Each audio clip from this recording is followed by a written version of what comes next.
Hey, this is Sam Leonard. Now, in today's video, what I'm going to be talking about is shadow work and your personality. Now, as I've spoken about before, shadow work is about bringing about awarenesses of these subconscious, disowned parts of ourself and using different models and frameworks to bring about these awarenesses, to bring these aspects into the light so we can really understand them, we can integrate them, and we can become whole, we can become authentic. And this is really the process of doing shadow work. But what I'm going to be talking about today is a framework that really breaks down our personality so we can really try and bring these awarenesses of our shadow aspects of our personality into the light as part of doing our shadow work. So there's different models for this. This is called archetypes. There's different models for archetypes, but I'm going to be using the 4 archetypes model. Now, with archetypes, we have all of these 4 aspects within our personality, but there's going to be more of a dominant one. And if you're not familiar with archetypes, this is a good thing to look into anyway, because once you understand what your archetype is, and you understand that other people have different archetypes or different stronger parts of their personality, it really helps us become a bit more compassionate and understanding for other people, because each archetype or each dominant part of the personality, we're going to be looking at the world in a different way, from different angles. You know, it makes us, like I said, become a bit more understanding, because we understand that everyone is just viewing things based on what their dominant archetype or personality type is. So understanding archetypes is a good framework, it's a good model to understand.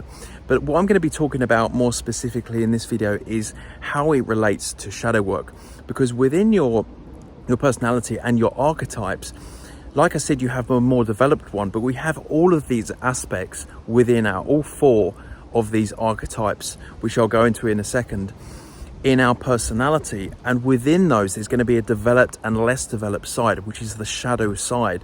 So by identifying, okay, that's probably what archetype I am, or yes, I have strengths in this area or weaknesses in this area, then we can really try to bring these shadow aspects of our personality into the light, and we can try to integrate them. So the first one is the sovereign. Now, with the sovereign, before I really go into the details of this, it's quite good to have a developed sovereign, because as you can probably understand, the sovereign is like this sort of king, this sort of overseeing energy. So if you have a very developed sovereign, you can tap into by understanding these different archetypes, we can try and tune into them a bit more.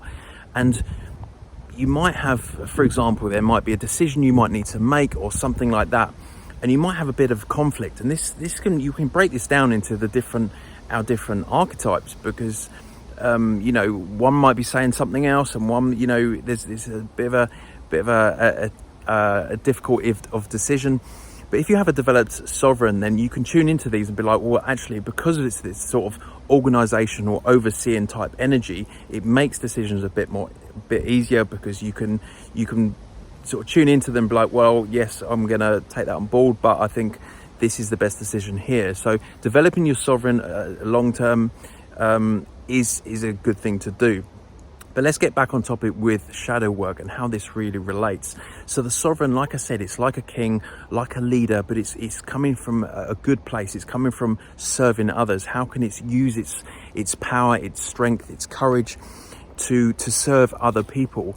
And this is the light side of the sovereign. So with each personality type, there is going to be a light side and there's going to be the shadow side. And with the shadow aspect, there's going to be a less developed side and a more developed side. So like an active and a passive side, which is like immature and mature sides of the shadow aspect. So there's like 3 aspects of each archetype: the light side, the shadow aspect, developed and undeveloped.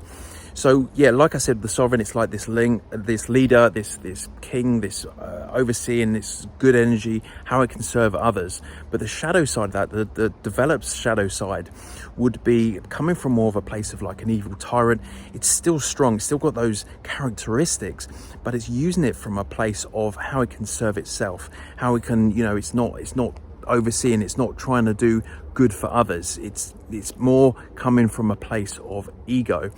And the shadow, the undeveloped side of the shadow side of that archetype would be a place of coming from more of a cowardice. It's underdeveloped in those sovereign energies. It's not strong, it's not courageous, etc. like that.